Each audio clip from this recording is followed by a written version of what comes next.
আসসালামু আলাইকুম, আমি নাফসান। বর্তমানে পড়াশোনা করছি ঢাকা মেডিকেল কলেজে।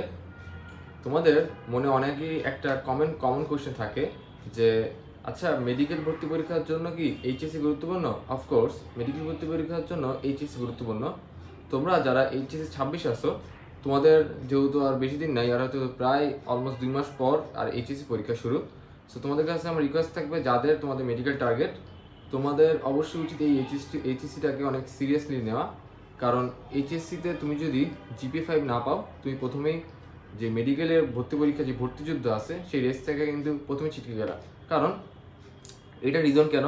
কারণ আমাদের যদি আমি বলি মেডিকেল ভর্তি পরীক্ষা মানবন্টনটা, আমাদের মেডিকেল আমরা ভর্তি পরীক্ষাটা যেটা দেই সেটা হয় 100 মার্কসের।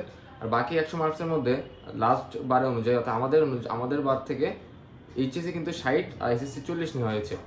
তো এইচএসসি 60, এসএসসি 40, যাদের এসএসসিতে 5 আছে তারা তো অলরেডি 40 পেয়ে গেলা। আর বাকি যে 60 থাকে, সেই 60 তোমাদের কিন্তু এই এইচএসসি জিপিএর উপর নির্ভর করবে। যারা এইচএসসিতে A+ পাবা তারা 60-এ 60ই পাবা। তাহলে তোমার এদিকে 100-তে 100 হয়ে গেল। আর বাকি তোমার 100 পরীক্ষা কি, 100 পরীক্ষা এমসিকিউ দিতে হবে, এরপর তোমাদের মেরিট যাচাই হবে। বাট তুমি যদি এখানে 5টা যদি মিস করে ফেলো, 4.8 বা 4.9, 4.7, হোয়াট এভার, তুমি যদি 5 মিস করে ফেলো কোনোভাবে, তোমার কিন্তু যদি 3, 4, 5, 6 নাম্বার কাটা যায়, তাহলে কিন্তু বুঝতেই পারছো তুমি কতটা পিছিয়ে গেলা। কারণ মেডিকেল ভর্তি পরীক্ষা বাংলাদেশের সবচেয়ে বেশি কম্পিটিটিভ এক্সাম।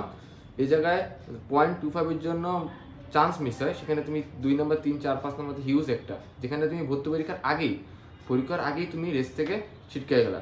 সো তোমাদের কাছে আমার অনেক অনেক রিকোয়েস্ট থাকবে, যাদের মেডিকেল টার্গেট, তোমরা এখন থেকেই এই সিজনে একটা ভালোভাবে প্রিপারেশন নাও, যাতে এইচএসসিতে A+ পাও। সবার জন্য অনেক শুভকামনা।